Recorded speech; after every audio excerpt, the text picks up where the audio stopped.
Good evening, everyone. Welcome to episode numero... I couldn't even begin to say 12 in Spanish. I should know that as much as I've tried to learn it. But anyway, episode 12. This is HeroesHype Live. My name is Lauren. It's my pleasure to be joined by Maybe Buzz, the Bay of HeroesHype, and the man himself, the king of the replay, Jhow. How you doing, man? What it do, man? I hope you're ready. I talk a lot. I know that, but I talk a lot. I think so, man. I'm still kind of in the throes of dealing with a migraine. Dude, I slept so I went to bed at like 1:30, couldn't sleep, woke up again, emailed my boss, was like, yeah, I'm not coming into work tomorrow. Like, if you need me to come in, I will, but I'm not coming in. I didn't wake up until 1:15 in the afternoon. I got up, I ordered McDonald's because I'm lazy. Had it delivered, ate that, and then went to sleep and woke up like at 6:35. No joke. I've never ordered McDonald's.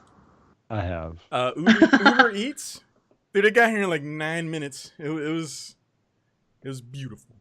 Listen, quick story. In Manila, I saw they do McDonald's delivery on like scooters. Like you just call it McDonald's and they deliver. To cap it off, they have a couple other places. One of those, Kenny Rogers Roasters. That place is popular as hell there. I swear to you, I'm like, what? Like, is that a real thing? And it is. And they have Kenny Rogers Roasters, like scooter delivery everywhere and restaurants. It's insane. Are you a fan of Seinfeld? No. Oh, see, I think there was an episode where they had like Kenny Rogers moving, and yeah, it was a whole thing. But this is HeroesHype Live, where we very much encourage interaction from the chat. We have one of the stars in the community, Jhow, so feel free to get involved. Mantis, sorry, Jhow. That face. I'll go ahead and find the hang up button real quick. Mantis doesn't know what he's talking about. We'll just pretend like that. Viscal did it. But yeah, man, it's awesome to have you on the show. You and I go back quite a ways. So we were talking about, tonight's going to be the last playoff, or I guess the semifinals and finals of the last cup of this phase of the HGC. And we were talking about, who would we want to have on the show? And we've really been trying to create a narrative in the amateur scene of rising stars, future people have a huge impact in HGC. And I was like, who better to have on the show than Jhow? I mean, you've seen the amateur scene develop and evolve. You've been there for the HGC Open Cup division. You've seen, some of the teams that are just like, hey guys, what are you doing tonight? Let's just put a team together and go out there. All the way That's up what until, I want to do, by the way. Right, all the way up until teams that seem to be practically fated for the HGC. So, and you also see a ton of the HGC action here and abroad. So, as far as having perspective, I personally feel like you are the most experienced of seeing the wide breadth of all forms of Heroes Hype or Heroes of the Storm action. So I'm really glad that you took the time to hang out with us, man. It was cool. I watch probably more Heroes than probably is healthy for you, but it's what I do, and I don't regret any bit of it. So I definitely have seen a lot. Hopefully, can bring a little bit to the table.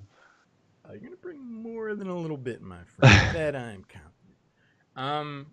But there we do have a lot of viewers that are newer to the Heroes of the Storm scene, and we were talking about this a little bit before we started up. And people may not know exactly, who you are or where you came from. They'll check out the HCC events, they'll check out the Open Division, be like, oh, this guy's pretty tall. But they don't know, That's it. That's all they know. They don't know the man behind the name Jhow. So I wanted to give you the floor, so to speak, and give you time to say, like, this is how I got into Heroes. This is how I got to where I'm at now, and talk about a little bit of what drives you to put that much time and effort in yourself into the scene. So, yeah. As I'm taking the floor, my cat might be entering the floor as well. She's processing through. But either way, for me, it's kind of weird the way it all started, because it was mostly an accident from about 3 years ago. A buddy of mine, we were around the same age. We didn't really talk a lot, even though we worked in the same department, and we had a department of like 7 people. And then one day we got to talking. I said something about a new video game was coming out or something like that. And I was taking time off. I think my boss mentioned that I was taking time off to play a video game. And at the time, it was Diablo 3. And it was shortly after that, I think it was, it was right around the time Reaper of Souls started to come out. And it was shortly before that I was talking about maybe taking more time off. Elder Scrolls was coming out. But we had been casually talking more and more. He's like, well, by the way, I do a YouTube. I'm like, oh, that's cool. I don't really do YouTube at all. I don't follow YouTube, but he had a YouTube channel. I was like, oh, well, I'll just joke around and kind of do it for fun. I started doing Diablo content, which is kind of where I got started. Things really started to blossom there, but I started to get into Heroes, it was like 2-3 years ago, whatever it was. I started to get into Heroes. It was really interesting at the time. I wasn't part of the alpha phase. It was the beta phase, and I started seeing casting. I was like, that's really interesting. I was like, I love competition. I love competition, whether it's sports, eSports, or whatever. And I was like, well, I talk a lot too, and I make videos. And it's like, well, this seems like it'd be fun. I saw a friend of mine do it, and I was like, man, I got to try it. So I tried it. The first time I tried it, I was hooked. I was already watching, and it was kind of that drive at that point, is that I wanted to do something different in life. I was at my job for a while, and then I started to get into it, and more, it was like an addiction, still is, but it was like a psychotic addiction at the time. I'd wake up 6:30 in the morning. This was my routine, because I developed a website that never really took off. I did a bunch of content. I did a whole bunch of things to where it was like, I would wake up 6:30. I'd come home about 5 o'clock, and then I'd like make a pot of coffee, and I'd work till like 1, 2, 3 in the morning. I'd wake up 6:30, and that was like every day of my life. It became an addiction. It's like, I have to do this. And I couldn't catch a break. I couldn't even get an amateur tournament to let me cast. It was just, it would drive me more. And so the more that came along, the more that was driven. And then there was somebody from the old 2ARC team, if you guys don't remember that team, Icon, he got me in touch with somebody who will not be named. And then there was a team that qualified. It was kind of like spur of the moment. I came home one day from work, and they said, hey, there's this tournament that's being cast. It's the finals. Would you like to do it? I'm like, sure. I'm looking for any opportunity I can. And this is about a month and a half after I had finally gotten a tournament. And that ended up being the final qualifier for Heroes Rising. And then it was shortly after that, I ended up going out there. I had somebody take me out there. I didn't get paid. I had no idea what the hell I was doing. I just went out there, and I was like, I'm doing it, man. I'm doing it. I had a really good time. A lot of people saw me at that point, and it was kind of from then on, it just kind of like snowballed forward. I continued working. I had like my full-time job that whole time, and I just remember the struggles of just hoping to try and get into something. At the time, we were doing regional qualifiers for like the regional events that we used to do before HGC kind of came along for the season. I'm like, I just need my chance. I just need a chance. I need a chance for somebody to just say, this guy's not bad, right? There's a whole long story behind that, but that was kind of like where I came from, right? I just remember hustling for months, and I couldn't get a break. I couldn't even cast an amateur tournament. Nobody even let me cast an amateur tournament. And it was really frustrating, but it was the drive, right? And so the drive at that moment kind of brought me, more and more to work harder, to do more until eventually it happened. And, there's a lot more I could go into, but I was very happy that I was given the opportunity. And it's not just about earning the opportunity. It's like what you do with it. And it's kind of like, I have this thing that, I believe, right? It's that nobody cares about how you got there. Nobody cares. Look, if you spent 1,000 hours in the studio recording music, nobody cares if you come out and spend look, I spent 1,000 hours and your song sucks, right? Like nobody cares, right? So it's like I had to take that opportunity. I had to try and make the most of it, and it wasn't just about getting there. It was about what I did with it when I got there. And for me, that was kind of the biggest thing. That's something that I continue to work towards. I'm never satisfied. Like, yeah, I've done a lot of events, but I never feel like I'm there yet. And so I continue to try and work and evolve and stuff like that. So that's kind of where I've been. So people probably have seen me a little bit more and more, over the last year and a half or so that I've been able to do events just over a year, the bigger events. So, but it was the process to get there, which means the most to me. And, I do like to share that part because it was a very big part of my life. And then it was just after BlizzCon, right before BlizzCon. I actually quit my job the day before I left for BlizzCon last year, hoping that it would work out. And so far it's working out, and I'm going to continue to work at it. So that's me in a nutshell, is the psychotic worker that just wants to do this because I love it, See, man, I think that's a story a ton of people can easily empathize with. We have Crone in the chat now. He was on previous. Jhow feels like I do. See, I that's why I like HeroesHype Live, because we give an opportunity to learn more about these faces that we see in the community. I have a lot of respect for your story. Like, I've seen you grow and evolve. Oh, Lauren knows. Yeah, I definitely know how far he's come along and how much work he's put into it. So I'm really glad to give an opportunity for folks to better understand what it means to have that kind of drive and commitment. But for me, Jhow, one of my favorite things I've seen you do, it was I think it was the summer regional, when you were going around just interviewing random people and like kind of yucking it up. I actually watched that today for a very specific reason. I had to send it to somebody for a reference. Not going to say what that's for. But I had to send that to somebody today, and I actually watched it like 5 hours ago. I got it in an email. The reason why that's one of my favorite things, because I know how much of a hard work you are. I know you put in tons of hours. You put that pot of coffee on. You stay up, you sleep 2 hours a night, and you get up and do it all over again. That was one of the few moments where we seen you just hang out and have fun, man. And you just really cut loose, and you were yourself in that moment. Like, you were a troll, man. You went around, you were just yucking it up with people, and I was just like, gotta have a little fun with life. Exactly. Like, I'm glad that, in the midst of all the hard work and everything that, that it's gone in to you getting where you are, and, for you to continue to have that drive. It's like, he still knows how to cut up a little bit. So I always think of that moment. I always think of that video, man. It's one of my favorite things. That was really fun too. It was fun to do. I really wish you guys could see all the interviews they didn't publish, because there was some gold. There was some gold in that. There was one really good one. At the time, they didn't want to put it on because it was a hero or a character or a champion or whatever they call it over there from League of Legends. He was in full cosplay. And I guess the hero's name is Dreadnought. Or no, I don't know. It was something like that. But I started making jokes about, like, we have a Dreadnought. Like, something about a Dreadnought over there. I don't know what the hell. I don't know anything about League. But we had this really awkward interview. Really super awkward interview. It's like he didn't quite catch on that there was a little bit of troll, but, we were also asking a little bit, as a League player, we're asking about heroes. And then to cap it off, after this really awkward interview, they're like, oh, we should have a heroes person hug it out with the League person. When I say he's in full cosplay, dude's in full cosplay. If anybody knows League, I don't know this character, but he had like big crystal shards coming out. They're made out of plastic, but it was like crystal shards on his pauldrons. And I go, and it like hits me right in my eye.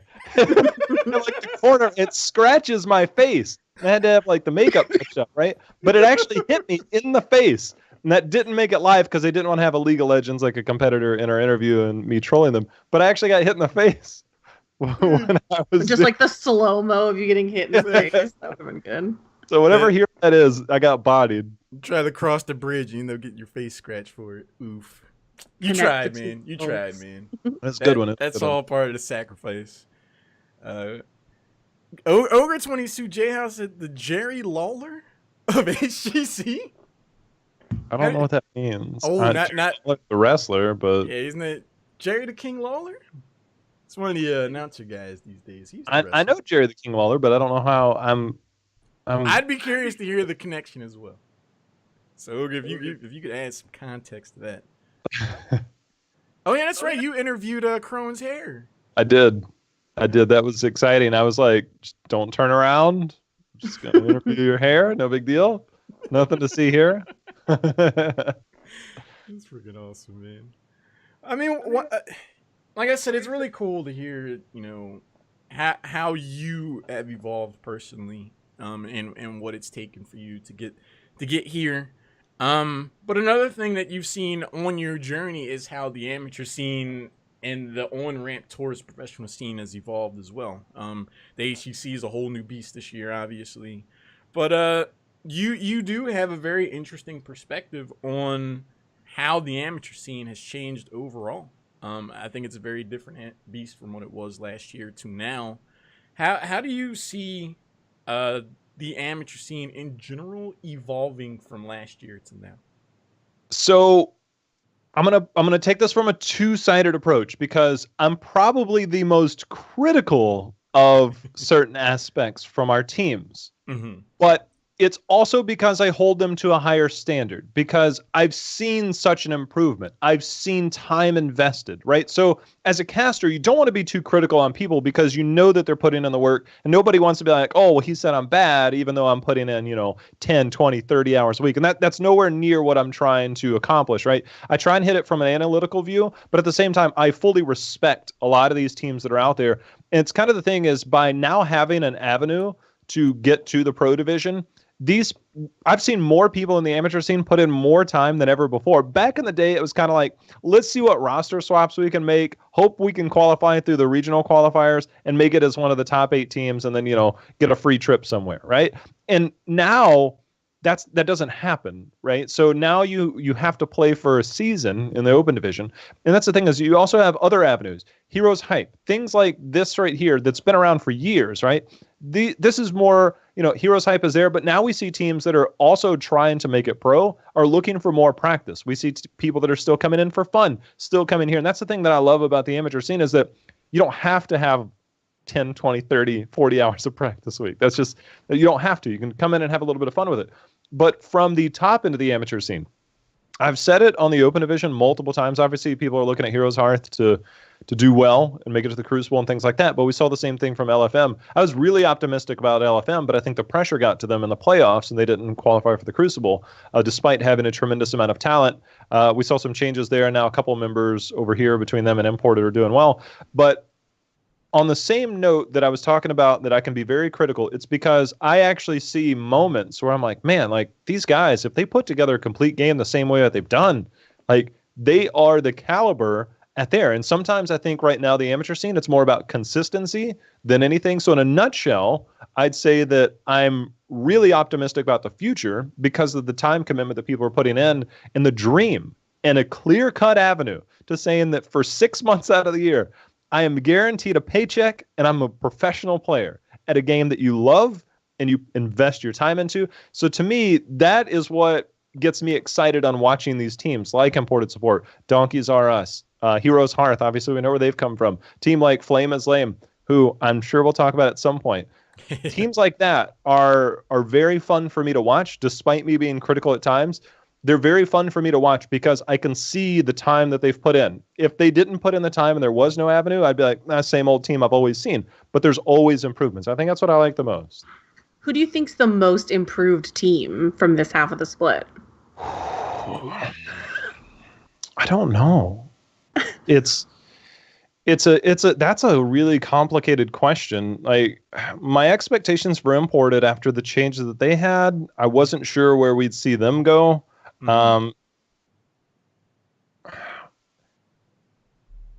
I talk about Flame is Lame, they are the single, like one of the best drafting teams and worst executing the best draft teams I've ever seen, right? It's like if they put together their draft that is so good and they were like, look, this is how it executes, I'd say them. But as it stands, I'm going to have to go with Donkeys R Us. for many reasons. Are we on that topic right now? Dude, this Yeah. HeroesHype live, man. We're doing it live, baby. Donkeys are us. Okay. LZ Gamer, I love you, man. But like, I'd always been critical of the fact that he's like, look, I got to play these aggressive heroes. This is what I do. I play Zeratul, I play Illidan, I play Malthael. This is just how I'm going to play. And we're going to make it or break it, right? The last few weeks, he's like, pulling the reins back. We're adapting to some meta. And that's the thing is like, there's a certain part of Donkeys R Us to where I've seen teams that have evolved some of their strategies and used them in the Pro Division. I watch all of the Pro Division, all of that, right? And I saw it first out of Donkeys R Us like last season. And I'm like, wait a minute, like I see it in the Pro Division after, right? And there was it might have been like a variation, like they took something from the Pro Division, they did it, but they made it their own, right? And it looked really good at times. And I've seen people from the Pro Division do that. I've seen teams have to pull back a little bit. But now the evolution of LZ Gamer and that team, I think they're drafting alone. They've played a little bit more meta the last few weeks, and I've actually really liked their evolution the last few weeks. I'm hoping that they can still have a little bit of that weird flavor, because if you do too much weird all the time, people are like, look, we know what's coming, and we know how to prepare for it. But if you mix it up a little bit, play some meta, play some weird stuff, your chances of success, I think, are going to be higher. And so I'd say Donkeys R Us, despite being one of the top teams for the last year in the amateur division, obviously they've had some changes of their own, I'd say them just over the past few weeks alone. I would have to agree with that. I mean, I think it's really interesting that you see strategies of theirs make it into the HGC. When the HGC Open Division dynamic came into play, I had wondered how the HGC teams would regard the Open Division. And I think in the first phase, it was somewhat how I anticipated it would be, where the ACC teams didn't feel too threatened by anyone coming out of there. I mean, that's just how it came across to me. But this season, it feels like it's very much a different beast. Heroes Hearth eSports, Donkeys R Us. I had a chance to interview Taliant, now Slicebblade, of Donkeys R Us, and one of the things that really stuck out for me is that he was like, I think we're always improving. Like, I don't think we've seen our final form yet. And something about that really just settled in. I was like, this is a team that constantly wants to improve. And you see it in action. Like, they play at a continually heightened level. I see HGC caliber rotations, strategies in place on a consistent basis. So it's really cool to see that they're already starting to influence a level of Heroes of the Storm that I think they're going to be a part of. 11 months ago, I was talking with Taliant because he was actually working on some content with me. Now Sliceblade for reference. It was the qualifiers came in for the Pro Division in November-ish, and like there were already rumors and whispers of it. So, I knew that he had been practicing. Taliant used to be #1 on the leaderboard. There's an old Reddit post about it last year. It used to be his thing was to climb the leaderboard and fight for that #1 spot. He'd even, there's always something to be said about playing at like 5, 6, 7 in the morning to try and like get different style games to try and boost yourself a little bit. And there were different people that would play around that strategy. But he's full of talent, was #1 on the leaderboard, always at the top multiple times. And then the minute that got announced, he was streaming at the time, trying to make that work. He pulled way back from that. And he's like, I'm going in on trying to be a pro gamer. And so I think for him specifically, I mean, just going that route for a year, it seems like a long time, but you can see progress. But I think the ins and outs that some of the pro teams learn, they've been around for a few years. There's a reason why you see a lot of the names, despite talent, there's a reason why you see some of the OGs there that have been around 2-3 years, because there's a lot of tips and tricks that you pick up over time. So it's a natural progression, I think, for him. I definitely agree. I mean, Taliant or Sliceblade and that team as a whole, I feel like they're the diamond miners of Heroes. Like, they go way into these unearthed strategies, heroes, synergies, and just pull them out in a draft. And it's like, oh, here's this gotcha card. Like, you didn't expect all this to show up in your draft. And they just kind of take you down from there. Looking back in the chat, Evil Bread said, the Open Division is definitely more focused. The team see that making it has a definite benefit. Open Division now has far more focus on pushing forward. I would agree with that. I would definitely agree. I mean, last year's format where, there was like a regional qualifier and then an event a few times a year, I think in a lot of ways it was like herding cats, because it was like there weren't a lot of organizations back then, so that past that, there wasn't really much reason for there to be stability. So that roster apocalypse concept would come out time and time again. But now it's like you walk into the season, and if you change your roster up too much, your points will go back to zero. So it's like there's definitely a much more pronounced commitment to joining an open division team and having any sort of serious aspirations. But there's also that on-ramp of obvious benefits. Like, I'm getting paid now. I'm a professional player. And I think it's forced teams to take it all together more seriously. And it's made the games particularly exciting. I got a question for you. I just thought about this. Oh. What if at the end of the year, instead of two teams play two teams, they pick? What if you had top 6 teams make it? The bottom 2 teams of the Pro Division, they're put in an 8-seed bracket, and you play it out bracket style. Ooh. How much more interesting would that be? I just thought about it. I haven't thought it all the way through, so it could be a terrible idea. I think it would be more engrossing for us as viewers. I like it. The past couple episodes, we've talked about what potential changes the HGC could have. And I think something like that would be really interesting. Something that we floated last week was doing a Crucible 3 times a year. And having, like, you know, a shorter rotation between overall season and having, like, the bottom 2 teams at HGC duke it out with the top 2 teams of the open division. But that was more for retaining talent. Because, like, if you're in the HGC and you get knocked out of the Crucible, that's half a year before you could potentially get another paycheck back. A lot of players might just feel incentivized, like, look, I got to eat. Like, I can't stick around and continue to commit this kind of time. Just stay in and win every open division cup. No big deal. I don't know if there's enough financial incentive to continue to do that. So, I mean, but that was just more for that reason as far as switching to 3. But changing the format up like that at the end of the year, I think that'd be really cool, actually. Hawk says, could give more experience to open teams. I could see that. Evil Briss said, I don't like it. One random match set could take out the 3rd place team. Double elimination. Double eight them. Yeah. Crone said, initially don't think that'd be a good idea, but would have to think more about it. Crone thinking in the chat. See if the 2 teams really do deserve to go back. That's a good point as well. Crone said, I assume it'd be double elimination. But it would be fun for me because I'm like, look, like, from an open division side, it's a tougher road. From the Pro Division side, you're not guaranteed, right? So now you're thrown to the gauntlet. You're literally thrown to the wolves. Mm-hmm. So I think it would increase the overall stakes. Because, like, almost every time I get to cast anything in the amateur division, HeroesHype, Tempo Storm Series, open division, whatever, I'm just like, if I'm an HGC, I just do not want to go to the Crucible. I mean, last phase, it was kind of like, you know, I still feel like there was a very strong line between amateur level and pro level as far as overall effectiveness. Whereas, like, if you go into Crucible, it's like, yeah, you're a little worried you could lose, but the HGC teams just seem to be on a different level overall. That's from Lagaf lives there, though. I know. They like the Crucible. They're like, you know, we're just gonna post up shop here, and you know, They're gatekeepers. This particular phase, Heroes Heart, they're coming for you. Whoever's in was a Lagaf and even in depth, they're coming for you. Get something. So here's the thing, Lag Force. 3-10 overall. However, their games win-loss 17-34. Yet there is this weird mentality that every single time you watch them play, you think, I think they could win this. Like, it's a really weird thing, despite being at the bottom, like way down at the bottom. There's always this belief when watching that team that's like, they might be able to pull this off. I don't know what it is about them.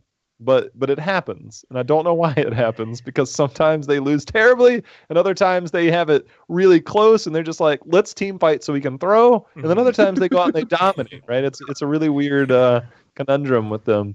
Right, and it's not like they're beating, like, lower teams, too. It's like when they come in and win a series, it's like Roll20 or GFE. They always show up for GFE games, I think. And... I got some ideas on that one, but this is a division stream. I mean, dude, we're doing it live out here. So, my theory with Lag Force specifically, I just think it depends on how much they care that given day. It just seems like they're. I know, but it just seems like the level of talent on that team that they don't necessarily like. They shouldn't have to be in the Crucible. It just feels like if they're firing on all cylinders, they would be at least a 500 team as far as win rating goes. It just seems like some weeks if they go down in a set early, they're just like, all right.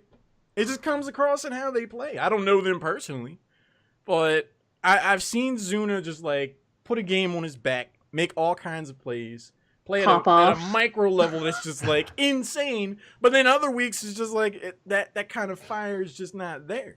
So I don't know why. The solution was to put B-Kid on Zagara. Duh. Clearly the right solution. Just make Zuna tank. For what it's worth, like every role that Zuna goes into, like there was one moment that just stood out to me the most. I think it was during phase 1. I'm thinking, this is when they're still into the Naventic banner. It's like old Naventic versus new Naventic, right? Old Naventic was like Zuna's going in, and Fan would be like, I'm going too, and putting them together, it was a terrifying front line. And then Urho's like, I watched Urho make some weird plays like the year before HGC started. When they were still all together, I'm like, it's a little too aggressive there, but that was the mentality. Right. And then I was watching, there was a game, it was on Dragonshire. I watched Zuna, he's calling the play. And at the time, it's the right play. He's calling the play, he's playing Thrall. He goes in, he's trying to dive the back line, and they have numbers. They're going in bottom lane, bottom left side. I just remember watching him go in, and his team's like 3 steps behind, 4 steps behind. I'm like, if they actually follow him, like they just blow everybody up and they win. But then he goes in and he dies, and everybody gets Zuna feed all in chat, despite the fact that it looked like the right play. I think it was the right play, but the team just they're not on the same page to his style, and I think that's why he's trying to make sure and lead from the front line on a warrior. That makes sense. I mean, because you see like how successful Roll20 is with like very aggressive team, but you have to be on the same page, right? Everyone has to trust the person who's going in, and everyone has to be there to back them up. Otherwise, it doesn't work. Right.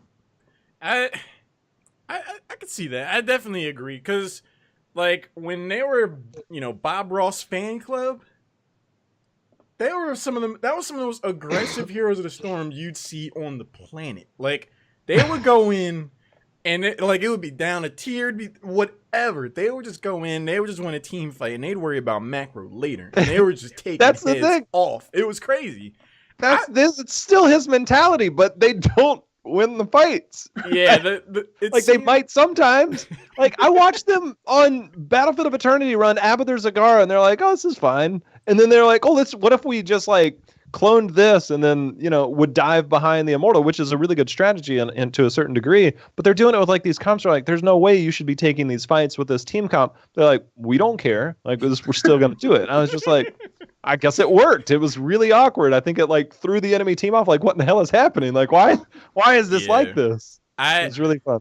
I've always admired that aggressive play style, and when you see that kind of spark ignite in them, even now as Lag Force, you start to see some of that effectiveness again. But when the whole team doesn't have that same kind of buy-in, they're just kind of like there, and I'm not surprised to see that they would struggle and find themselves once again in the Crucible. Well, eventually, like it just kind of people are like, all right, we know what's coming, and to a certain extent, it was very like MVP Black-esque, towards just like we'll invade your camp, we'll do it really early, we'll take this approach, and if you actually watch like a more like pullback, we'll pick and choose our aggression, but we're still going to be like 75% aggressive, 25% macro. That's what kind of Fnatic evolved into. They only run.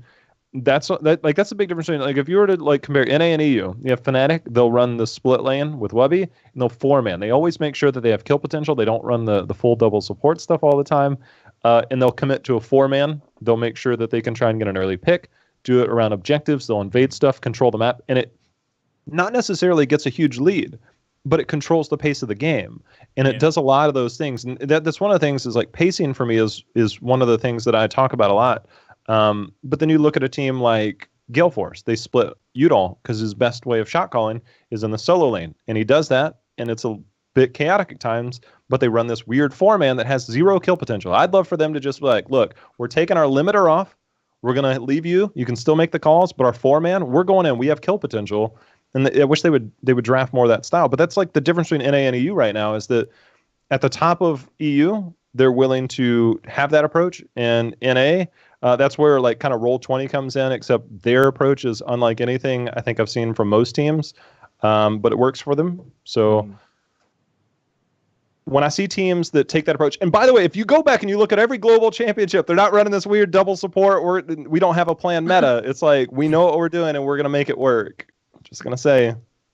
Do you think that's why NA struggled on the international scene, because other regions go in with a direct plan and others and we just kind of like, we're just like, hey. Here's the thing. Tempo had a lot of success for a year now. They're starting to slip a little bit. Caterpillar is I've had time to sit in the same room during scrims. I've had time to talk to him separately. One of the absolute smartest people in the game. I'm just not sure if sometimes that's conveyed well, and I think a lot of times they're far more reactionary. Literally one of the smartest people. Like, I would listen to Caterpillar. Caterpillar talks pretty monotone, but I would listen to him all night talk about heroes, right? I don't care. But it's like certain things like that, and I think they're eventually. I feel like they've kind of plateaued a little bit. Mm-hmm. I'd like to see like a spark come up for them. Hello, Kala, if you're out there, you can be that spark. But I think the thing is, it's not necessarily they don't have a direct approach. That's why, like, Team Freedom for me, in Roll20, which they're at the top now, but Team Freedom even before then, I'd say Team Freedom of all the teams in North America have the highest ceiling of that team. It's because they go in with a clear-cut approach. They go in with a clear-cut shot call, and they're very deliberate with their approach. Roll20 is as well with, if you've ever heard Glaurung shot call, he's very deliberate with what he wants to do, whether it's the right call or not. And it's really fun to watch that team execute. And if you ever get a chance to listen to their scrims and follow them, he's an amazing leader for that team. That's why I think that they work so well together. Same thing for Team Freedom, is that I think as a team, they have one of the highest ceilings. That's why, to me, I feel like I'm watching the future when I watch them play. I don't know if they'll figure it out this year, but they've got a very bright future, and they could have a hell of a bang at the end of the season. I definitely agree.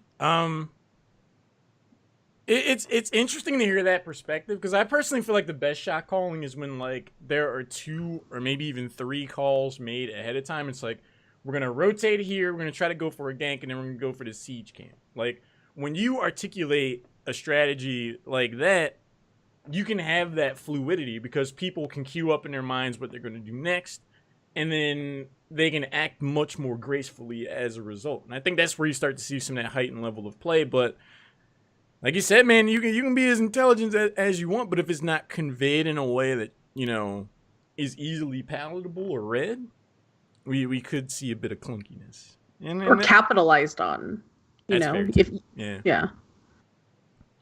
But I'm looking back in the chat now. I just love deliberate approaches, man. I've been very fortunate to hear comms behind the scenes at events, talk to different people. And I'm not going to say that there's one clear-cut way to lead people. You don't have, if everybody's the same type of leader, it doesn't exist in life. So you can lead in a different manner than other people. You don't have to be the rah guy. You don't have to do this. But if you look at some of the best leaders that are out there, and I can really only speak to the English-speaking one, because if you ever listen to like MVP Black in studio, like sometimes in studio it's like day one and they're not on stage. They're kind of having a lot of fun. Like a lot of fun, because the competition's not as strong there. They have a lot of fun. It's really fun to listen to. But if you actually get to listen to some of these teams, the English-speaking teams, your Glaurung, your Quacknix, and who else was I talking about? Glaurung, Quacknix. Just those 2 alone are kind of the top tier for me in terms of their calls and what they make and how they go about it. It's really interesting to watch, and you can really get into the mindset and dig deeper into like what they're trying to accomplish. And to the greater extent, exactly what you just said, is that they know what they're doing before they're there. They don't have to like figure it out on the fly. And there's always like 1,000 variables in Here's the Storm, so you always have to adapt. But they have a broad picture. They get to the finer points when they're there. I think that's really cool. Absolutely. I think it's interesting that Gale Force has Michael's solo lane in shot call. I feel like I would struggle like being away from the action, trying to like talk about what the team should do next. So I think sometimes when he gets picked off, it's probably because he's looking for something else on the map to like make a play, and then he doesn't quite check his own self, and people can punish that. I really think that they can. To the comment about Quacknick speaks English and comms, no, they don't. However, at Sweden when we were there, during their practice session, they let me sit there, and I was there for a couple days for several hours. They were showing me all the cool stuff that they were practicing. We got to talk about the game a lot, and so he would talk to me, or occasionally they would talk in English just because they knew that we were there, because it was me, Tetcher, and Kaldor we were watching. Sometimes it was just me, sometimes it was just them. So we actually got to sit there for several hours and got to listen to them. Same for Dignitas, I got to sit in on there. So you get those opportunities, and they'll let you in a little bit. They'll let you in a little bit. Mic'd up. Everyone always wants that. Sure. We always talk about it'd be really great to because not everyone gets to experience that, the communication and the flow of communication that happens at the pro level. And I think it's something that amateur players would really benefit from, because there's a lot of information that gets passed around, right? And I think sometimes for a lot of for amateur teams, they don't really realize how much talking is being done and how much leading is done by the shot caller. Yeah, I'd be curious to hear recordings of H. It'd be weeks past, but something I always thought was interesting. This time last year, Gale Force eSports every now and again would post a video on YouTube of them, in comms making their calls and stuff like that. And I think if a player wanted to improve, hearing how the pros play and not just seeing what they do would add a lot of context. Yeah, it's an interesting thing, because basically what they use is Quacknick's, so for Fnatic, this is how they do their shot calls, is the Quacknick's is leading their calls. Wubby is kind of like that. He's the lighthouse at the end. He's like, hey, BT Dubs, I'm up here, I'm playing Leoric, and it's really boring, so I'll keep an eye on stuff. He's kind of like that second ear, or that second eye, that's sitting there helping to call out stuff if somebody's rotating, things like that. He'll keep an eye on stuff, and I think that's probably one of the better approaches for teams that are looking to be good at team fighting, be good at innovating, while also having a good macro control at the same time. I think sometimes the onus is very difficult on shot callers to get the most out of yourself and get the most out of your teams. And I think sometimes that's where teams struggle, and sometimes they look really good because they see things and they're like, oh, well, this is something that we haven't done before. Something, it's totally different because we're adapting. And that's kind of like what I see out of Gale Force a lot of times. So I don't get to listen to the comms there, but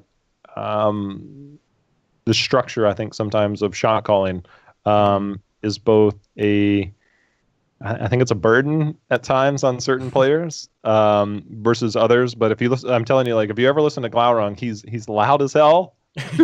He's deliberate, and damn it, I'm telling you, I don't know if that team works if they split, right? I don't know if they work if they break it up, because Justin knows what Glaurung wants. Glaurung knows what he can get out of Justin. And it's kind of like a cycle with that team. And they've done really well at implementing Goku. I was really skeptical about Goku going in. But I'm actually, that team has picked up steam like I couldn't have imagined. And I think they're definitely a real threat going to BlizzCon. Dude, I remember I think it was the mid-season brawl when they still had Prismaticism. And the decision already been made that Prismat and Goku were going to be switching out.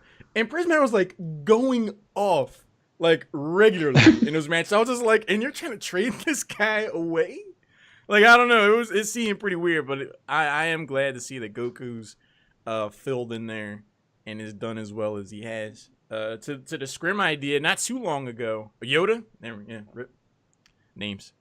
But as far as the whole scrims thing goes, Heroes Sarthe did a scrim against Space Station Game not too long ago. And that was streamed, and that was super cool to hear. I think I was dealing with a hurricane. I didn't get to watch that. It was really at Alieska's house.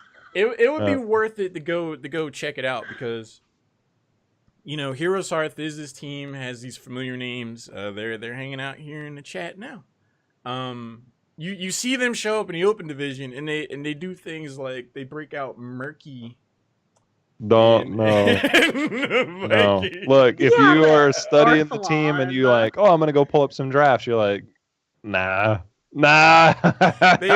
So to see them, play against an HGC team and take it a bit more seriously and play, at 100%, it was very cool to see that in and of itself, but also to hear how They don't play it 100% on public scrims. I can guarantee you that much. They'll play really high because they don't want to embarrass themselves. But I guarantee you, no way are they trying to go all out in that. No team would be willing to do that.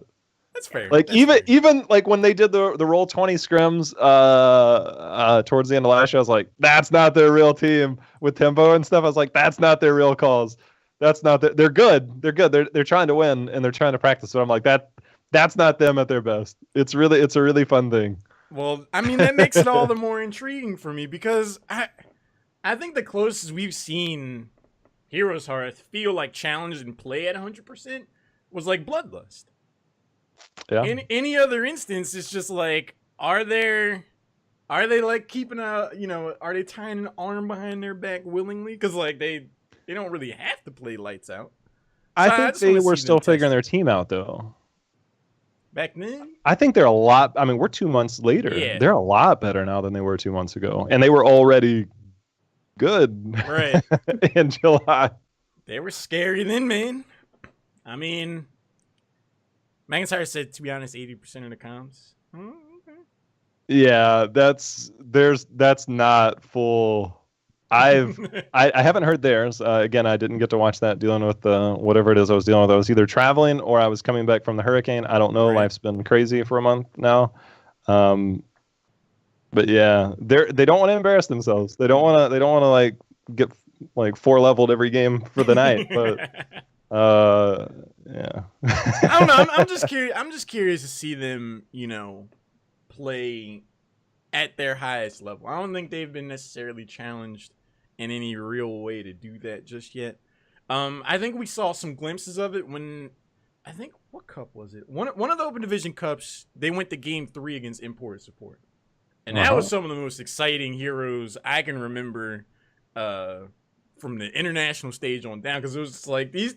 You could just see the teams just like they were just really going at it. I think that was probably the last time I can directly recall it felt like they were like, all right, it's time to get real here.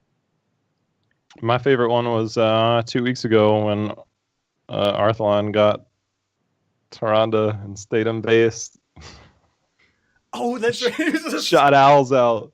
Rip that in the future. Look, knowing that it's going forward, they're nerfing that level 13 talent. I've been playing Tyrande. I played like 5 or 6 games of Tyrande today. All quick match, so I knew that I could play her. All Ranger build. Didn't even care. Dude. See, you see stuff like that, and it's just like, all right, these guys are just kind of yucking it up right now. Kind of. Like, there's part of me that's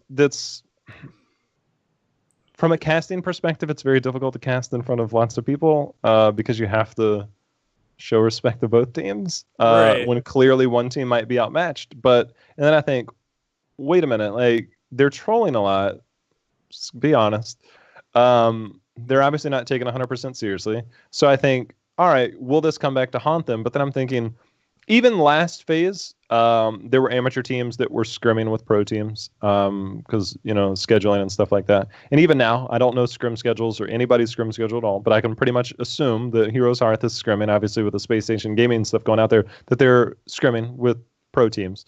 So they're getting like the experience that they need. But again, like on a live environment, is that something that you want to do, or should you just be trying to roll? Or if you get too serious and it's too easy, then is that a negative effect? I don't know. There's a lot of stuff I think about when I watch this, but I'm super excited in 2 weeks to see how it plays out, because then it's like no holds barred, man. Like there's no holding back then. Oh, it's gonna get real. Now, Mantis in the chat, Evil Brett said, Heroes Heart versus SSG was a little try hard.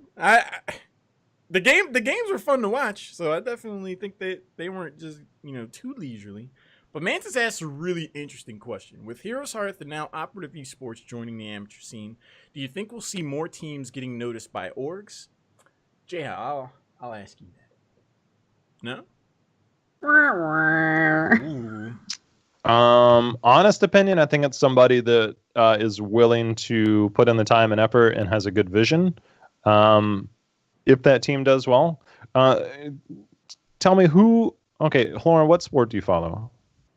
I would say football is probably the most. Okay, who won the championship last year? Damn. Patriots. Who came in last in the league? Couldn't tell you. My point exactly. People don't want to pay for that, man. They don't want to pay for that. And I think that if you're going to get there, then you're going to have to build your way up the same way that the players, and I don't think it's a bad thing. Let me at least put that into perspective, is that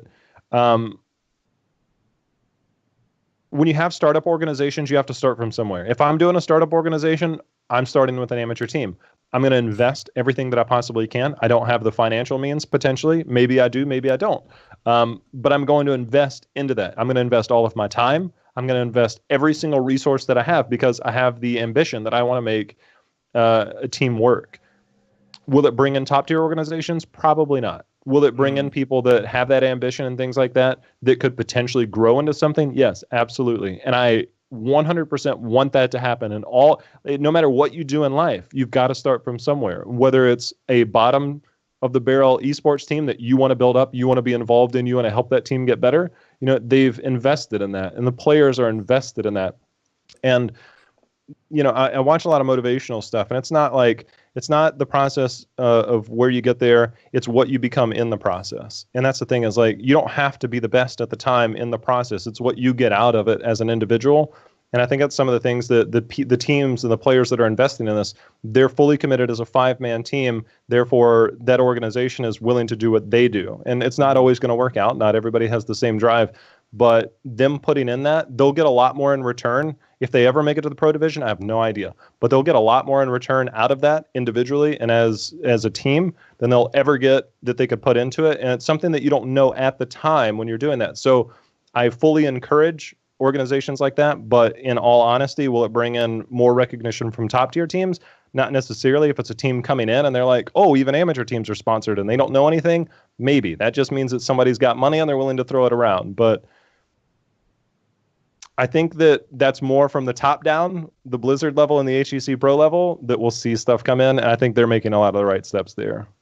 All right. May, how do you feel about the question? Do you think we'll see more amateur teams get noticed by organizations? So I think that there are a lot. It's kind of odd in Heroes because there's actually a lot of teams that are with organizations. They're really small organizations. You'd be surprised how many amateur players are getting paid small amounts of money in HOTS. It was always really surprising to me that there were a couple teams, and it's $100 each a month, right? It's $400 or $500 a month for the team, but there's quite a few out there. I think that Hiro Sarthe was a really unique team in a really unique situation. Like Jhow was saying, Hiro Sarthe is already sort of integrated into Heroes, and they're building their brand and they're building up. So it's a really good opportunity for them to take this team that's going to be successful, that's in the right spot, that sort of matches where the website is as far as developing is concerned. And they were it makes sense for them to partner together and do more together. But I do agree that it is important that the HGC gets fully orged up. Fun fact, Gale Force was paying their amateur team at the beginning of last year, and it wasn't until the first part of April that they're like, look, we got to do something different. They dropped a lot of their rosters, and that's when Gale Force was like, well, look, we got Udall, we got Crone, we got Akaface, we got all these people that we kind of know from other teams that have kind of been middle of the road. And within a month and a half period, they beat Cloud9 twice. They qualified for both events, and they went to Sweden 2 months later.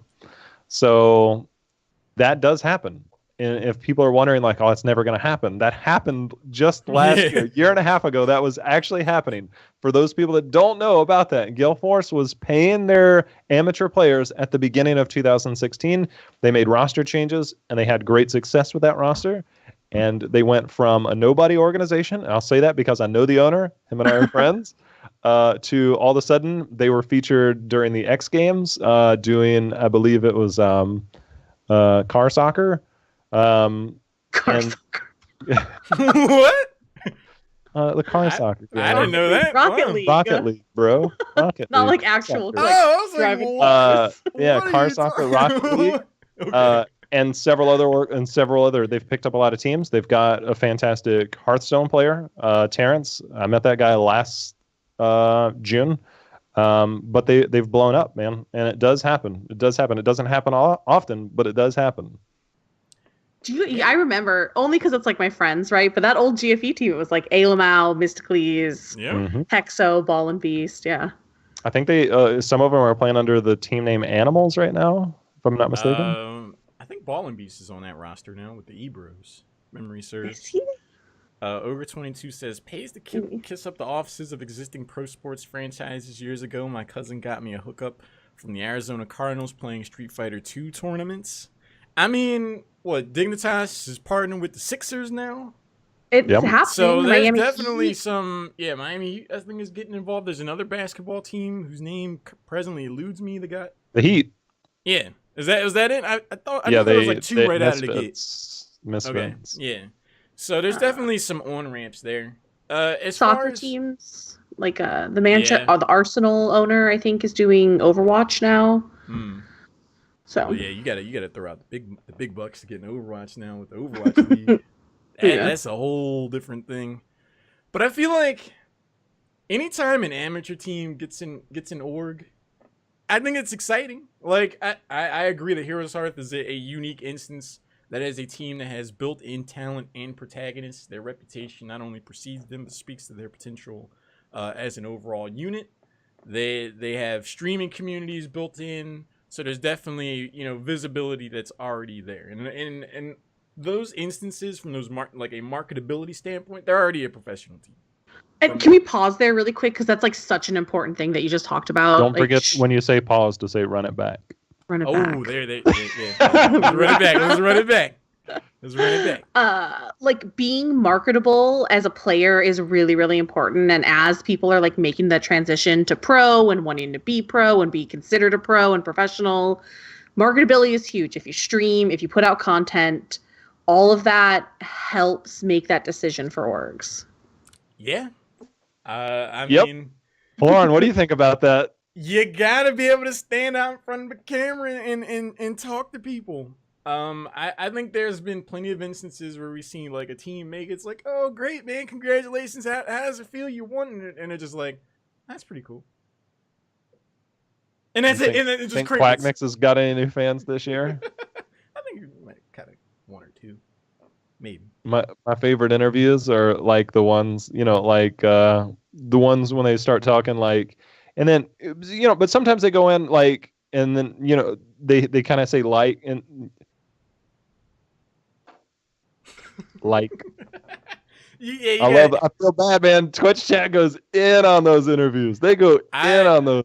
Since I've started casting, that's definitely a word I've tried to cut out of my day-to-day. Yeah. I'm not always successful. I said it too many times. I try to cut all that out. But I mean, that's a huge part of it. Just being flat out marketable, being a protagonist in the scene, being able to be rooted for. If you're just another player, I mean that's great and all, but it's not necessarily gonna have you stand out as far as generating.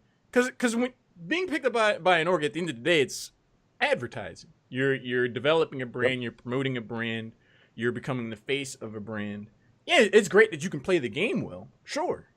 But then you're getting away from the game itself at that point, and the business aspect becomes part of it. And if you haven't developed those skills, it's cool if you can rotate from top to mid and get a gank, but there's more than that goes into picking up an organization. And I just think it's interesting whenever we do see an amateur team get picked up by an org, and we got HGC teams that are not.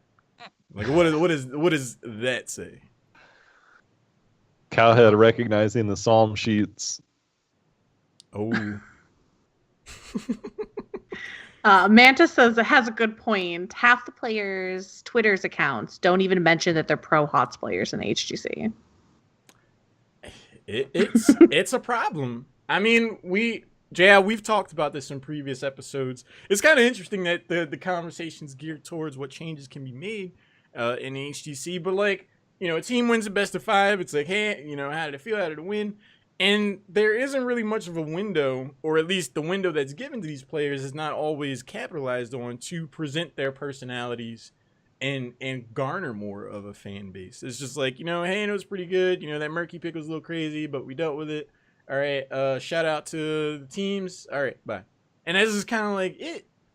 But there's no real concerted effort that I've directly seen for players to be like, hey, I'm an ACC player now. I'm trying to like expand the mind share effectively of the overall community and make myself more of a protagonist. It's like there's Quacknix. There's Bakery to an extent as well, as far as like, notable players.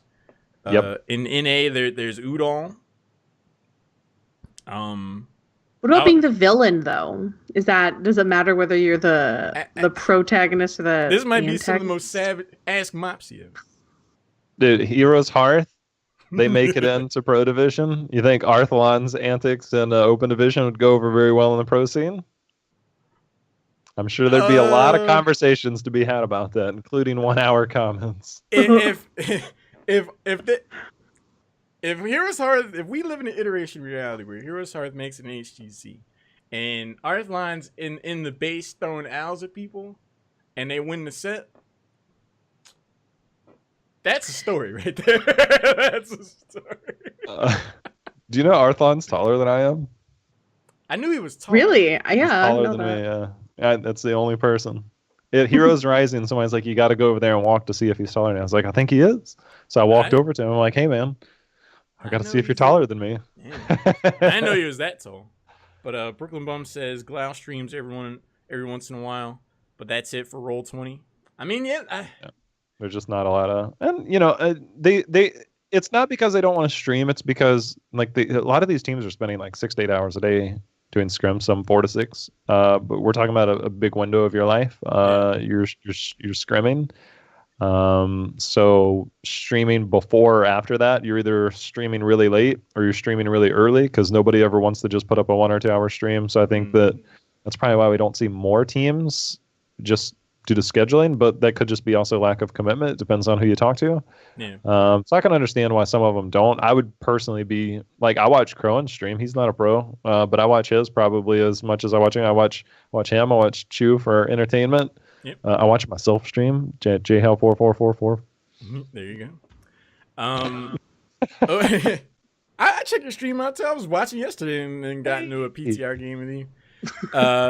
Ogre 22 I only watched Snitch Jhow is out play there. WoW. Snitch is another really interesting part of this conversation because I feel his social media presence is probably some of the best you could find in HGC. Like, he's funny, he's got the memes. I consistently see his tweets being retweeted. Stuff like that is how you as a player / team stand out from others and how you get an org. Like, do you, right? Like, if you're funny, be Twitter funny. If you have like a math mind and you're really analytical and you're good at like breaking down heroes and builds, like do those things. But yeah, do something so players know who you are rather than just a name on the screen. You said it best when it's like people are investing in you, the personality. Yeah, people can invest in a winner and it makes it really easy. Look at Murloc going into Tempo Storm. They don't necessarily have the personalities that just kind of light up streams, but they were winning and they were winners. And that will go so far. I hope they can continue to keep that, but I'm talking about in terms of other organizations that come in, they're willing to invest in either a winner or a personality. And if you can have one person out of 5 stand out, because you can't expect all 5 people to be streamers, you can't expect all 5 people to kind of be that personality. I mean, that's lightning in a bottle right there. But if you can get that one person that, despite you going there, I mean, look at Zuna. He was sponsored by Bud Light. He hasn't won anything in a long time. But he had a rich history. He was a winner. And people always follow a winner. There's no doubt about it. Like, if you win one championship, you'll be remembered for the rest of your life, right? And so you win BlizzCon, you win global championships. I mean, we look at Cloud9. I mean, Dunk Train is a legend. I talk to him from time to time. He's like, I don't understand it sometimes. I'm like, dude, like, you won. Like, sometimes that's all it takes is to be a winner. And Dunk is a fantastic personality. He's one of the streams I watch a lot. I watch him while eating dinner a lot of times. But they'll live on for forever. Nobody is ever going to say, that, King Caffeine, K1 Pro, those are bad players because they are proven champions. They might not have won anything in a while, but you will always remember those names. You will always remember those names, and orgs will recognize that. Yeah. If you are an aspiring player that wants to be a professional and make a career out of this, I personally feel it's more than just the video game that you play. You have to develop a personality, be able to be identifiable, and be relatable to an extent. Attract that kind of aspect to esports. Otherwise, I mean, you just got to go out there and win. Winning's going to be important one way or the other. But as far as, generating a following that would be, marketable and of interest to get those sponsorships, like, hey, try out these mice and keyboards, shout out to Gunner Optics, like, to be able to pull stuff like that off, you gotta... Think about Gale Force last year. Udall and Akabase, they go out, they win Dorm, ASU, and then they get picked up. They're part of Gale Force. Gale Force comes out, they do well in the first regional, they win the second regional, they go to Sweden. Expectations for them, and Udall even came out at the end of that interview. It's like, we're expecting to go to BlizzCon. We're expecting to win BlizzCon. That's their goal. Expectations for them have never dipped. People always expect them to be a good team. And that's the thing. It's like, they win one time, and your expectations, so long as your core remains there, will always be there. And they might have dipped a little bit, but it's never. You don't forget that name. You don't forget the fact that they were winners at one point. And I think that's the thing, is that not everybody can be a winner. It's a hard thing. And if you can get there, you get there. If not, personalities help a lot too. It's an interesting aspect that I think a lot of players that we see in the amateur scene, like HeroesHype, Tempo Storm series, and in the open division, I don't think they consider that aspect too much. But moving towards, I want to get into some predictions. We've been talking about the open division, the nature of esports and things like that. Jay, I want your prediction on which two teams, as it sits right now, because it could always change going into playoffs. Double elimination is going to tell us a lot about how these teams play on a more serious level. But who do you see getting into the Crucible, and who do you see potentially getting through the Crucible? It's a weird way. I mean, obviously, HeroesHype we're going to put at number 3. I'm just kidding. I'm kidding. I was like, we're putting them at number 1. And so, to me, it's a 2-horse race between Donkey's R Us and Imported Support. Who do I think will go to the Crucible? Imported Support. Who do I think would have a better chance to get into the Pro Division out of those two teams? I think Donkey's R Us, because of their style. I just think that Imported Support, they're familiar with them. They're going to be able to do well. But the playoffs, last playoffs, we had expectations. They got completely blown up in our face. Sometimes the pressure gets to people. They don't perform the way that they had. But I would say Imported and HeroesHype. But I wouldn't be surprised if it ends up being Donkey's R Us. And I would say that HeroesHype has a good chance to get into the Pro Division. Obviously, I think a lot of people have that sentiment. But I honestly think that Donkey's R Us would at least be competitive if they did make it into the Crucible. Okay. We'll shift it over to you, May.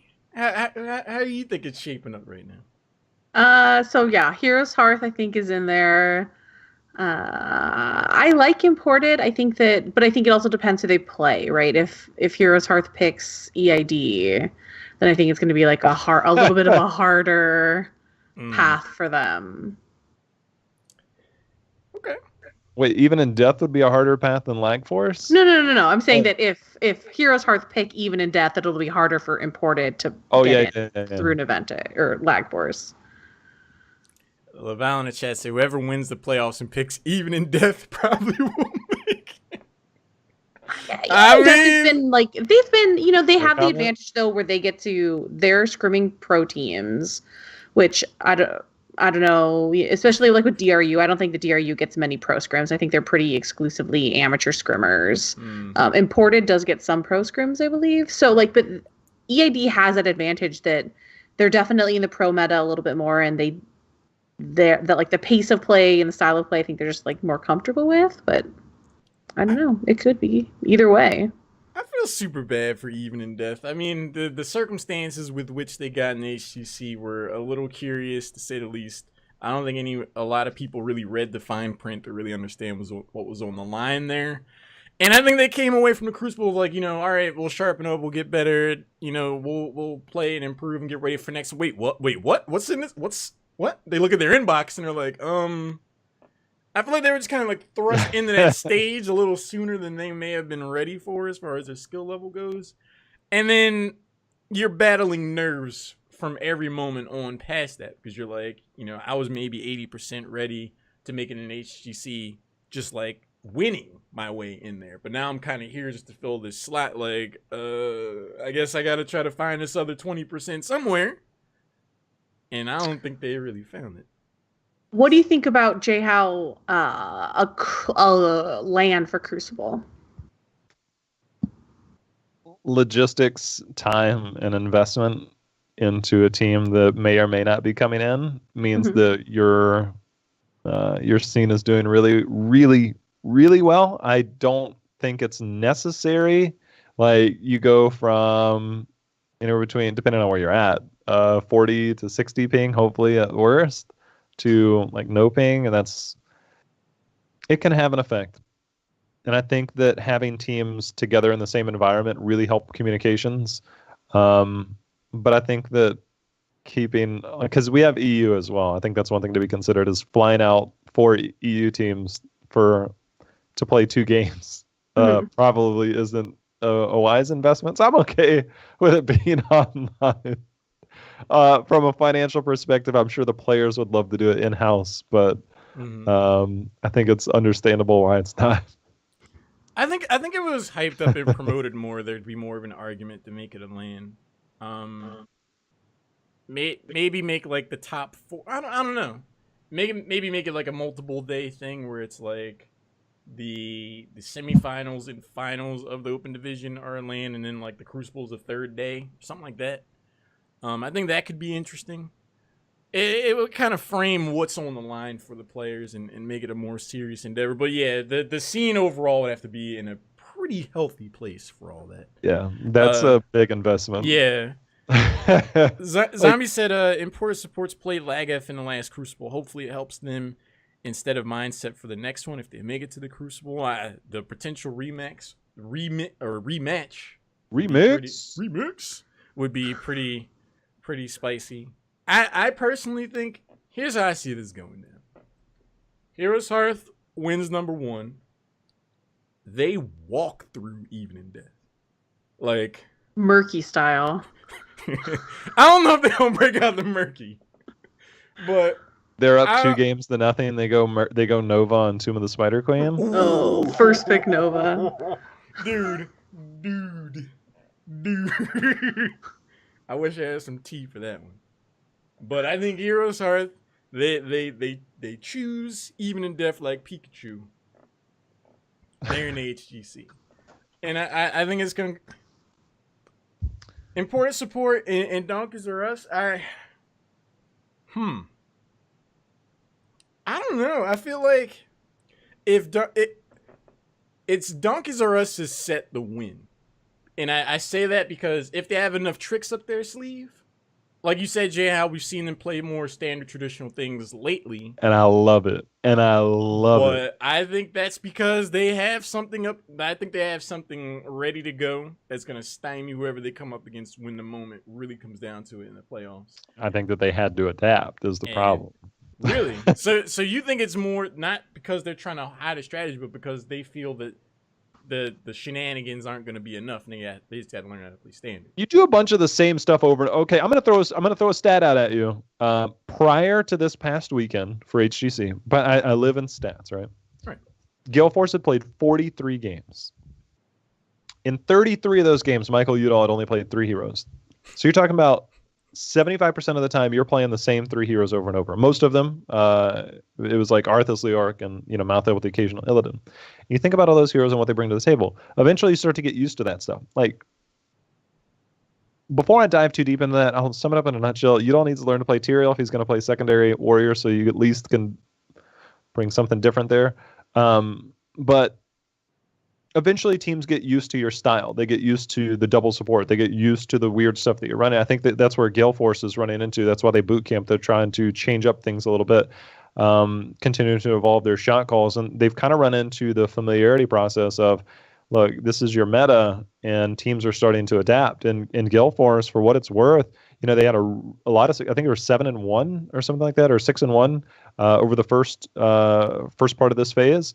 But it looked shaky at times. Like there were a few games I'm like, I don't know if you deserve to win that. And I love those guys. I actually rep them. I cheer for them. I got the bits. I got the in-game spray and everything. I love that team.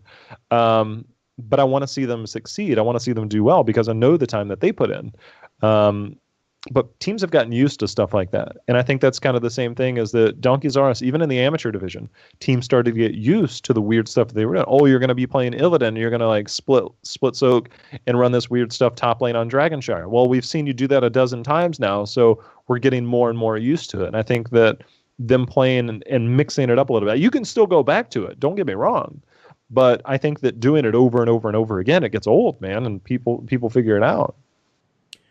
Yeah, I mean, that's definitely a strong aspect to consider with regards specifically to Illidan. The heroic going from 60 to 100 seconds, that took a lot of the starch out of that whole, I'll always be there when you need me kind of thing. That's a long crumpled up time. in the corner of the floor now.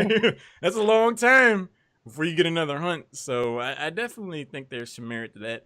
And it's kind of funny because in the first week of HeroesHype Tempo Storm series, we saw Donkeys R Us play against Oh My Science on Battlefield of Eternity, and Oh My Science pulled out this like Sylvanas Lucio comp that it was just like, it just felt like cheese, and they actually beat Donkeys R Us with it.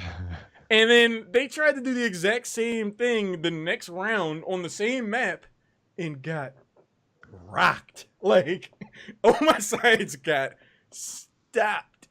Like Sylvanas can do that. That's like oh dude, when you run Sylvanas and you get that one dream push and you're like, hey guys, I think we can win this. Like we probably don't deserve to win these games, but Sylvanas.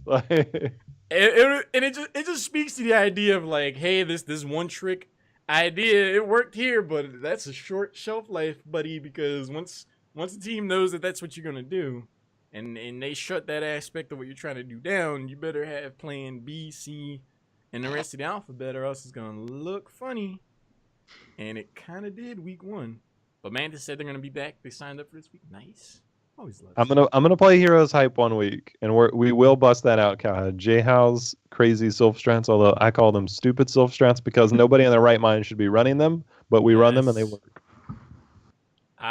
We will follow that. I would love, dude. I'll never forget. Put out first round. I'll never.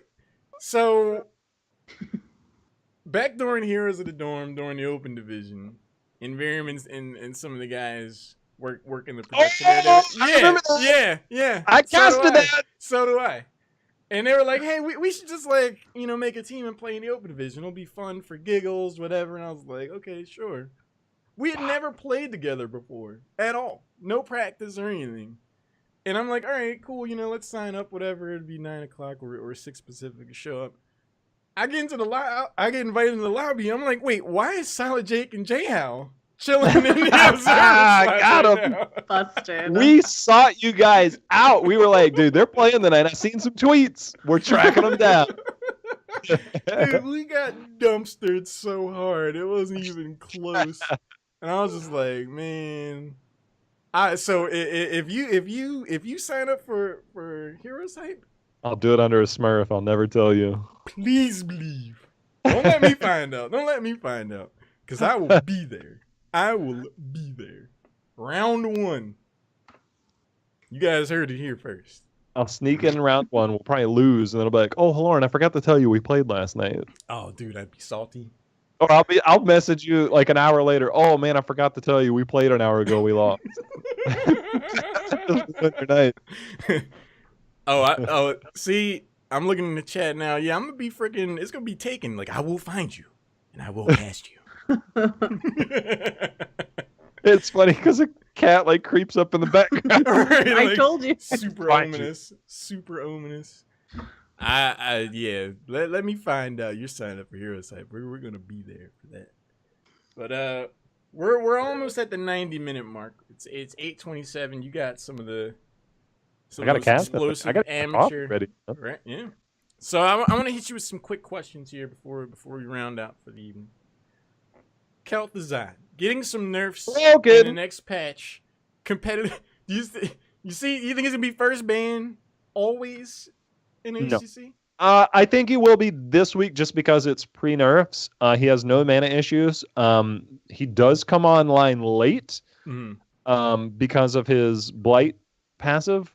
So I wouldn't be surprised if we do see teams draft very aggressive drafts. So if you let Kel'Thuzad through, potentially draft the Greymane, the Genji, and just like that's cool. Like you won't even make it late game because we're just gonna murder you.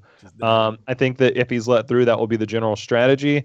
He has just way too much crowd control. His W's got great. He's got a root plus a slow. The chains have a mini stun and a lot of control. He's got one shot potential, and that's. I don't know if he'll be every game. I really don't know if he'll be every game. I don't think you'll see him on like Battlefield of Eternity, things like that. I think you need structures in order to make early game plays to get your Blight.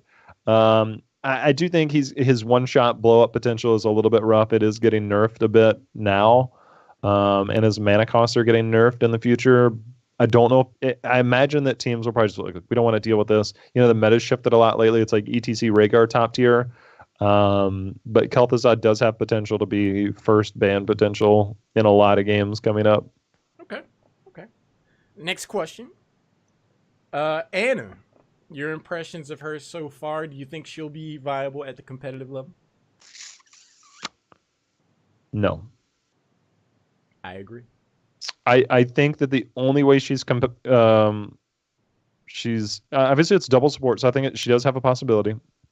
But the only way it's possible is to the level 1 talents are weird. There's the grenade one. I got to play her some more. I hate playing her because I hate 2-second cooldown ability. I love short cooldown heroes, but I do not like skill shot 2-second cooldowns. It's so.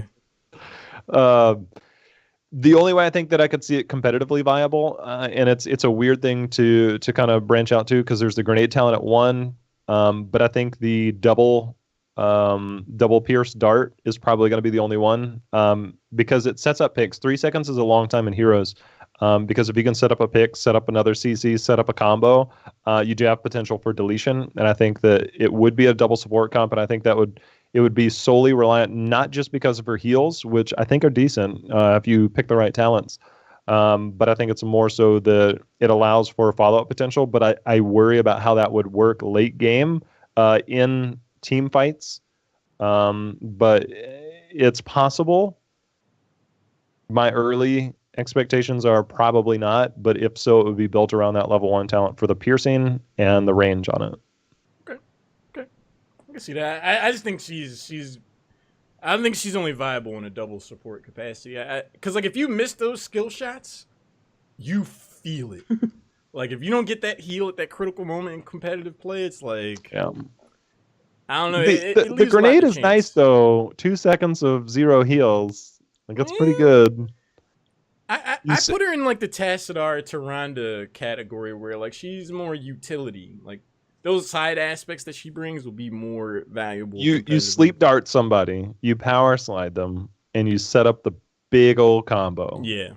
And then Uther's like, but I got this heal. I got some armor. And then you're like, oh shit, that didn't do anything. Like actually, no, you don't. Because 2 seconds if you delay it properly, ancestral things like that. I think that it's possible. But she seems fun. But again, I don't know. It's tough to call right now. Yeah, I mean, this is all super preliminary. And the last question I'll ask you before we round out the evening: the new map. I think it's the best. I think it's the best one they've released to date, and I've played it like twice. All I did was play it. All we did was play custom games. You got to be in there. Single point objective. Again, I'm going to break this down for you. Here's your map history, okay? Towers of Doom, you don't kill the core. I'm a traditionalist. I like going up and killing the core. I like playing split push heroes. I especially like killing the core. After that, you had Braxis Holdout and Warhead Junction. They came out back-to-back. Braxis Holdout, double point objective. Really weird to fight on. You're forced to split there. It's not fun to me. it's fun to watch. It's just double point objective. It doesn't feel natural. Warhead Junction all over the place. You can't even say single double point objective. Sometimes 4 nukes spawn. You're just all over the place. Double boss plays just make things weird. We saw a 5-minute game the other day. Hanamura, double point objective. Again, you got to go towards one direction, and it just doesn't feel right. Now we've got a single point objective. Everybody knows where to go. It's a fun map. I think it's an amazing map. The distance between the keep wall and the core is tremendous, by the way. But I absolutely love it. I think that even the overtime perspective thing, I think it's going to, we'll see some interesting split push heroes, because if you can force the overtime a lot of times, you get real good value to split push heroes. But then you run into the potential of, do you get dove upon? I think there's a lot of really good strategies around it. But as a map as a whole, I absolutely love it. I love it. I'm going to put a ring on it. All right. Don't tell her, though. The biggest compliment that I could that I could give that map is that the first time I played it, I felt like I've already played it before. Yeah, it felt and okay. like it's just organic. Like you understand the strategy and how that the meta can evolve around that map. How all these heroes that don't really see a lot of play. Could you imagine if Gazlo gets set up there? That would be rough. Auto attack a bunch of stuff as you have like 20 turrets going around in a circle. That would just be brutal. So the longer those team fights mount up, like weird strats like that have a place on a map that current meta conscious heroes have a place as well. Like it brings all the best aspects of Heroes of the Storm together for me. So I'm really excited. I think the HGC teams will respond to that map well. I think it'll be in the first available rotation. It's possible. If it comes in, I think that it should be in rotation next year in HGC. I love it. Yeah. I think it'd be fine and competitive. I think it'd be fantastic and competitive. The only thing is, I think they'll vote it out, because putting 2 people in a mech is basically like committing suicide, because they'll probably just be like, that's cute, we're gonna walk past you now and you're dead. Well, I mean, you do have the shield though. You get a shield from it. The shields in lockdown, it depends, because like that would be the one concern. The 2 people that get in the net, that's important. They might have to make the Rock'em Sock'em Robot more of a tank. But the thing is, you don't have to put 2 people in it. And that thing does extra damage to structures with its Q. It does 200% damage, I believe. The big thing where it like clamps together, it does like 200% damage. Plus you get the stun. It stuns a structure only for a second. I would love to see it be like stun structures for 2 seconds, heroes for 1 second. I think that'll be something that'll be looked at down the road, but it's just early things. Because you don't have to get the second person in right away, right? Like, no, you don't have to put anybody in at all. You can walk around with the one person in there, get a kill, and then be like, all right, the dive potential is no longer there. And we can afford to have the second person jump in now. I don't know. I think it'll be an evolving strategy, but I'm excited for it. A tip for anybody running the gunner position of that: use the laser to clear minion waves. Taking care of the minion waves to allow your minion waves to come forward so that it eats the ammo, so that your mech's not eating the ammo. Clear one minion wave. It does a lot of damage. Stop trying to hit heroes. Stop trying to do structure damage. Clear the minion wave. Let your minions come up, and then next time it's on cooldown, do something else. There's a 30-second window between minions. You'll get a good 3 or 4 shots at. You'll be fine. There you go. New strats. We heard it here. Learn something new. Ogre 26. Sometimes I feel the map is a little small in comparison to the mechs. The Rock'em Sock'em Robot's huge. But I like that. I like that. It's 2-person, man. Cho'Gall's big too. Now we're talking about a mech with 2 people in it. Yeah. It's Pacific Rim 2.0. There you go. See? I love that movie. Gotta break the sword out. That would be pretty cool. Dude, can you imagine? You press a button, bust out the sword. Like, oh, it's on.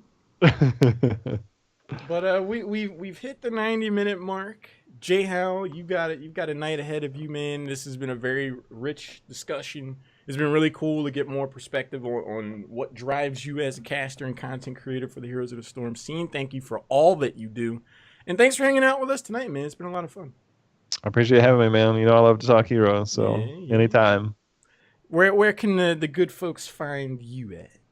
If you're a Twitter person, at Jhow Gaming, that's where all my updates come out. I've been trying to use Facebook more. If you're a Facebook person, also Jhow Gaming. I'm not a big Facebook person, but I'm trying. Got a branch. but pretty much social media, and you'll see everything else that goes on, or on Twitch, Jhow4444. Yeah, this good sir does a good amount of streaming. Very cool. Just a chill environment. It's a lot of fun to hang out. Until I tilt.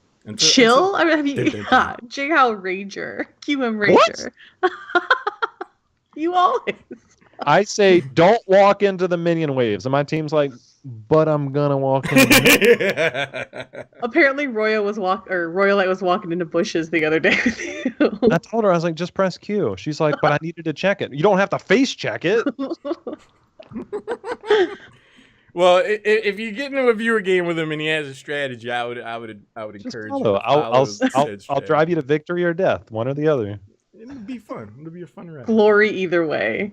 It's a glorious death. You're like a Klingon. Yeah. Is it bad? I was about to do like the Vulcan thing, and I was like, wait, that's not Klingon. Oh, good thing you did it. No. Nailed it. Sacrilege. Nailed it. May? Oh yeah. It's a pleasure. Wish we could have had Aether in here. Aether would have been asking some curious questions as well, yeah. Real quick, never let Mantis play ETC. And you're playing like a skill. You're playing Li Ming, right?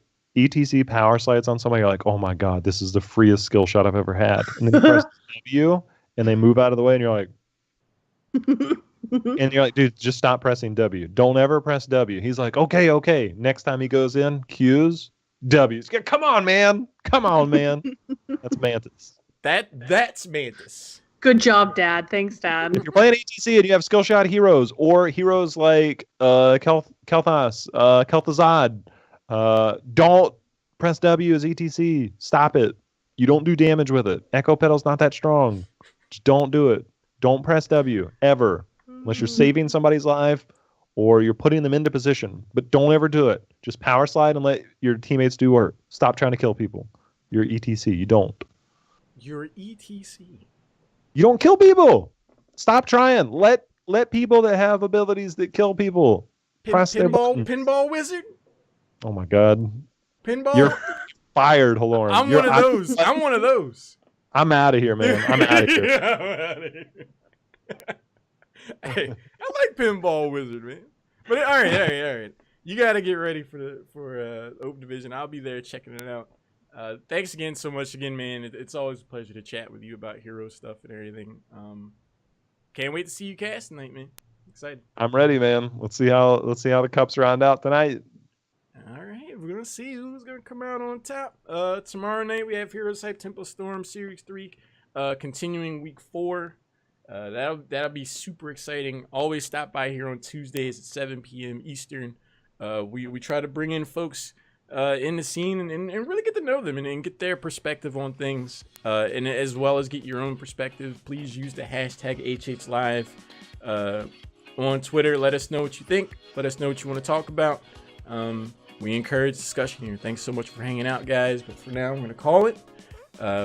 Feel free to definitely check out the Open Division, the semifinals and finals tonight over at twitch.tv/arcane8. You'll see Solid Jake and Jhow do their thing, as well as the amateur teams do their thing. But for now, we're going to call it. You guys have a great night.